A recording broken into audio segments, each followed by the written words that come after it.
السلام عليكم حبايبي، عاملين ايه؟ يا رب كلكم تكونوا بخير. في البدايه كلنا بنصلي على الرسول.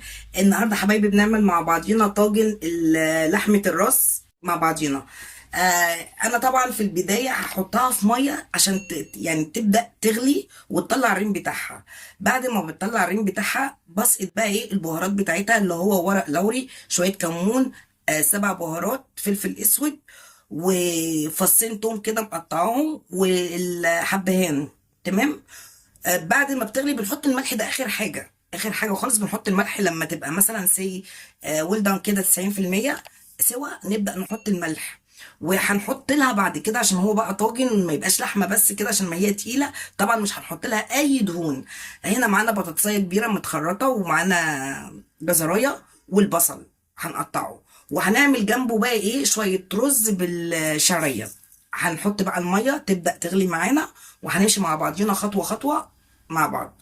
حبايبي هنبدأ نعمل مع بعضينا الرز دلوقتي عبال ما ايه اللحمة تستوي. هنحط شوية زيت، بسم الله، معلقة سمنة بلدي، بحيث ان ايه تدي بقى الطعم الحلو ده مع الرز. اول بقى ما لونها هيبدأ يصفر كده نحط الرز. وطبعا احنا عارفين بنعمله، بس ادينا برضو تاني بنعمله مع بعضينا عبال ما ايه لحمتنا تستوي. نتفرج على منظر اللحمة، بسم الله الرحمن الرحيم. ادي الريم بقى اللي بتكلم عليه. بعد ما هخلص الرز اشيل الريم ده وابدا احط البهارات، هنحطها برضو مع بعض. الشعريه كده بقى ايه اللون الحلو ده كده المحمر. هنبدا نسقط الرز مع بعضينا، بسم الله الرحمن الرحيم.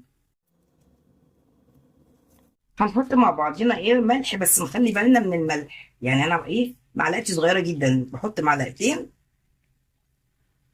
نخلي بالنا من الملح عشان الملح طبعا انتوا عارفين خطورته. هنديله بقى تقليبه بحيث ان الرز يتشمع معانا. وبعد كده نبدا نحط الميه ونوطي النار بقى يستوي مع نفسه قبل ما نشوف لحمتنا هنعمل معاها ايه. هنحط الميه، بسم الله الرحمن الرحيم. يعني نغطي الرز كده. اول بقى ما يغلي نوطي النار خالص عليه. انا هنا شلت ايه الرين كله، اللي وش اللي عليه بقت بصوا عامله ازاي. بس طبعا اللحمه احنا ممكن نعمل حاجه تانية. طبعا احنا عارفين نوى البلح، ممكن نحطه النوايتين جوه، بحيث ده بيسرع عمليه سوى اللحمه. خلي بالكم دي معلومه يعني جاتني جديده فقلت اقولها لكم. اي نوع لحمه ممكن لو عندنا نوى البلح نحط نويتين، بتخلي اللحمه تستوي بسرعه معانا. هنبدا نحط البهارات دلوقتي. البهارات بتاعتنا هتكون 7 حبوب: كمون، ورق لوري، فلفل اسود.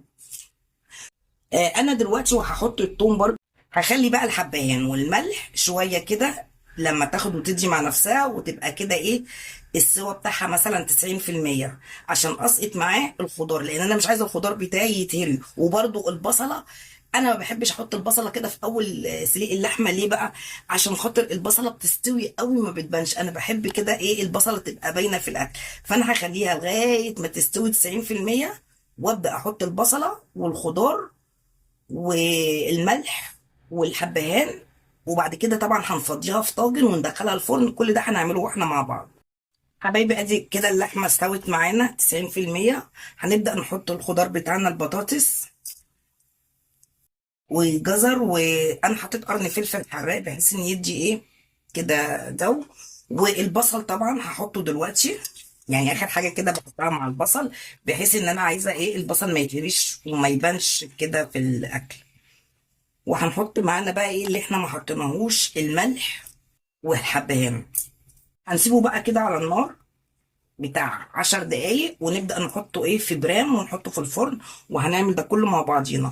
بس في خطوة بقى تانية هنعملها. انا هنا عندي صلصة مسبكاها، تمام.